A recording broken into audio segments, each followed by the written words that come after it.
तरीके का डाइस पूछ लिया जाता है तो आप सभी लोगों की परेशानियां बढ़ जाती हैं। तो इतना शॉर्टकट मेथड और बेस्ट कॉन्सेप्ट बताऊंगा प्यारे दोस्त कि सवाल आज के बाद आपका गलत नहीं होगा। देखिए सवाल में कह रहा है कि फलक जो है एक के विपरीत संख्या ज्ञात कीजिए। देखिए एक इसमें तीनों डाइस में कहीं पर नहीं दिया गया है। तो डाइस का सवाल जब भी आता है कुछ बात आपको ध्यान में रखनी है। सबसे पहले और जरूरी बात आपको याद रखना है कि कॉमन लेटर या कॉमन नंबर आपको पता होना चाहिए। ठीक है, कोई ऐसी संख्या जो कम से कम 2 जगह पर दिखाई दी उसे कॉमन बोलते हैं। अब दूसरी प्रक्रिया आपको करना है। दूसरी प्रक्रिया क्या है सर?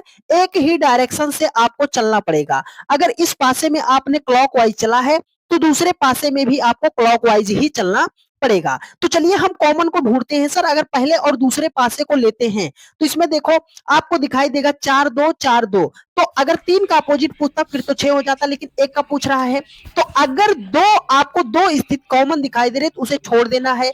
ऐसा स्थिति लेना है जिसमें एक संख्या आपको कॉमन दिखाई दे जाए। तो अगर दूसरे और तीसरे पासे को लेते हैं तो आप इसमें देखिए आपके सामने यहाँ पर 3 और 4 3 4 कॉमन दिखाई दे रहा है। तो मतलब पहले और दूसरे और तीसरे को नहीं ले सकते, पहले और दूसरे को नहीं ले सकते। तो हम लेंगे पहले पासे को, अब लेंगे हम तीसरे पासे को। तो इसमें कॉमन ढूंढिए। इसमें देखो 2 4 6 है, 3 4 5 है। तो कॉमन संख्या क्या दिखाई दी? आप बोलोगे सर यहाँ पर 4 दिखाई दी है। तो अगर हम 4 को इस पासे में लेते हैं क्लॉकवाइज चलेंगे तो 4 के बाद 6 पे जाएंगे, 6 के बाद 2 पे जाएंगे। ठीक है, अब इसमें कॉमन क्या है? 4। तो 4 के नीचे हमने 4 को लिख दिया।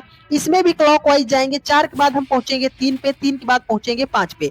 अब ये जो स्थिति आपके सामने आई है एक दूसरे के अपोजिट है।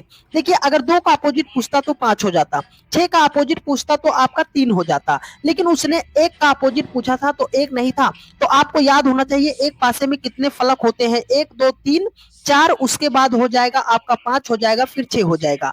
यहाँ पर देखो 2 3 6, 2 मिल गया, 3 मिल गया, आपका 6 मिल गया, उसके बाद 5 मिल गया और यहाँ पर 4 मिल गया। तो जो संख्या का अपोजिट पूछ रहा है, जो संख्या नहीं दिखाई दे रही है वही उसका अपोजिट होगा। तो 4 का अपोजिट एक का अपोजिट पूछ रहा था तो 1 का अपोजिट 4 हो जाएगा। 4 ऑप्शन बी में है और वही आपका राइट आंसर हो जाएगा।